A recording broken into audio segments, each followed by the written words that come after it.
Mga Mars, hello. Eto magtitimbang tayo ha. Alam mo 7:30 ang init na. Tapos na akong mag-harvest. Mag-ano na lang ako, magkikilo. Dali, kay yung buhok ko mukhang sinabunutan na ng mga salingsing. Dali lang, kunin ko lang yung timbangan ko.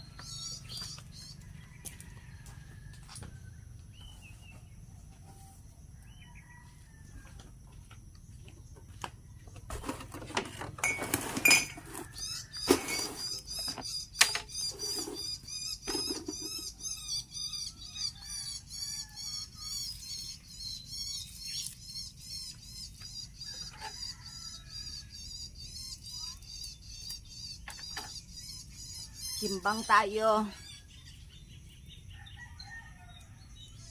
Ang init na mga Mars.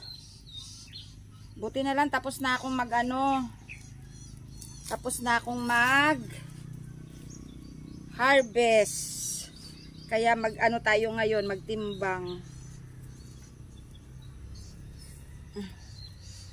Wait nga. Kuha tayo ng kayo. Kasama ka sa akin?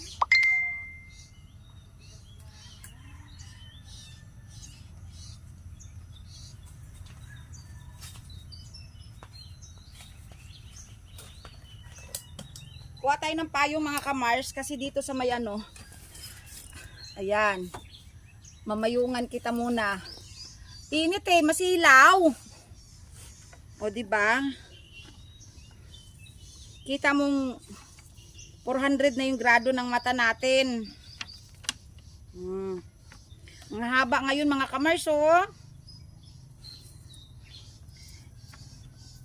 Thank you Lord. Binayayaan nyo naman ako ngayon ng maraming bunga. Thank you. Hallelujah. Praise God. Hindi lang dahil may camera, nagpipray ako, nagpapasalamat ako. Habang nag-harvest ako mga kamars, 100 times ako nagpapasalamat sa Panginoon kasi araw-araw niya akong binibigyan ng biyaya. Hindi lang porket may camera, saka ako nagpapakitang tao, hindi. Araw-araw ay kada harvest ko nagapangamuyo gid ako sa Ginoo. Ay bihira lang mangyari to na araw-araw nagbibigay ng bunga. Dapat kasi kahapon, halimbawa kahapon nag-harvest ako. Dapat Martes pa ako mag-harvest kasi every other day ba? Alternate. Hindi Sabi siguro ni Boss G, itong taong ito laging pinapakita ang kasipagan. Kaya bigyan natin siya na nag-uumapaw na blessing. Kaya tingnan nyo, nagsishare din ako ng blessing na natatanggap ko mga kamars kasi hindi ako ibibless ni Boss G kung hindi ako magsishare ng blessing. Diba? Kaya magaan yung blessing sa akin kasi masyado ako mapagbigay. Kaya kung minsan inaabuso na, inaapakan na. Sa sobrang mapagbigay, sinasamantala. Meron dito sa amin. Binigyan mo na lahat. Ayoko na nga magkwento kasi Lunes na Lunes, may stress lang tayo. Dapat good vibes lang tayo mga Mars. One down. Good vibes lang dapat tayo mga kamars. Dahil ang sabi ng Panginoon, ang inaapi at ang inaapak-apakan ay yun ang inaangat niya. O diba? Nag-lecture pa tayo. Bakit nasa Bible yan mga kamars?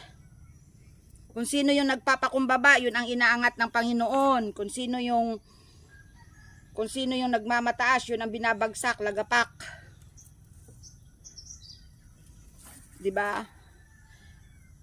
Kaya wag tayong, alam mo, wag tayong mag-imbak ng kayamanan dito kasi nakaabang kaagad ang magnanakaw. Mag-imbak tayo ng magandang kalooban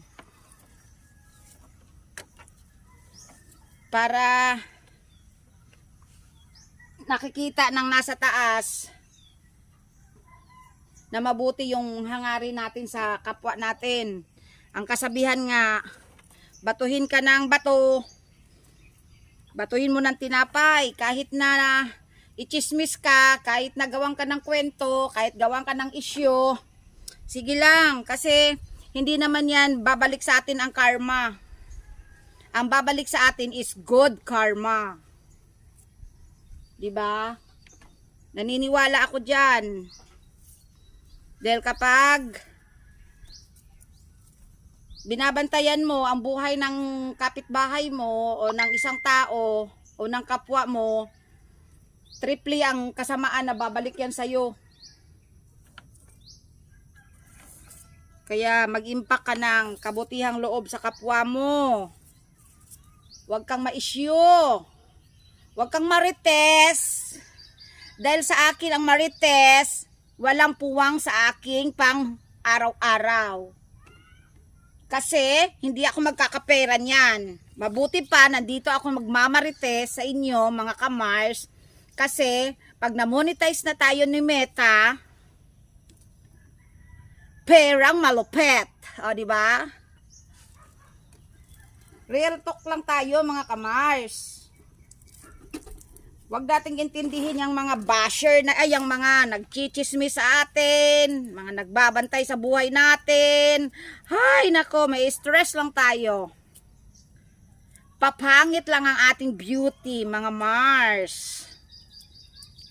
Ganun talaga, meron talagang taong ganyan. 2 down. Yes, yes, yo. Yeah, yeah, yo. Thank you, Lord. Ang dami na naman tayong harvest. O, di ba? Good vibes lang tayo. Hayaan lang natin yung mga chismusang palaka. Woo! Tawanan lang natin sila.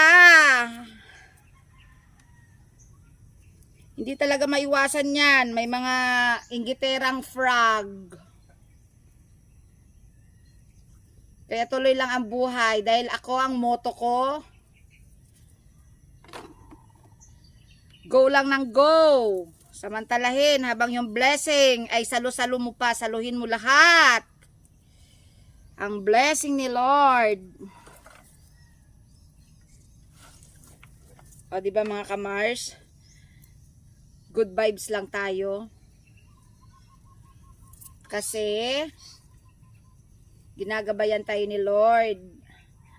Sabi ko lagi sa prayer ko, Lord, ikaw nang bahala sa bawat hakbang ng paa ko. Ikaw nang manguna sa lahat ng desisyon ko. Pinapaubaya ko na sa iyo, Lord, ang buhay namin. Kung ano man ang desisyon mo, maluwag kong tatanggapin yun at susundin. Dahil yun ay para sa ikabubuti ng pamilya ko.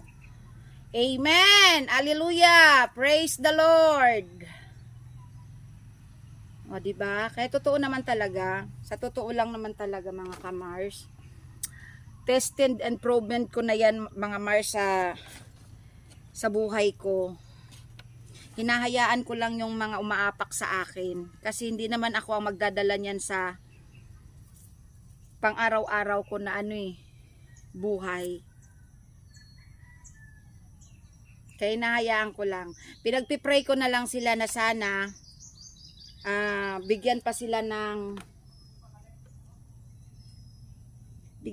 ng tamang pag-iisip para ma-realize nila yung mga ginagawa nila sa kapwa nila. Diba mga kamars? 3 down. O sige na mga kamars, bye-bye na. Mamaya ipakita ko na lang sa inyo kung nakailang kilo ako ngayon. Bye! God bless! Love you. Mwah.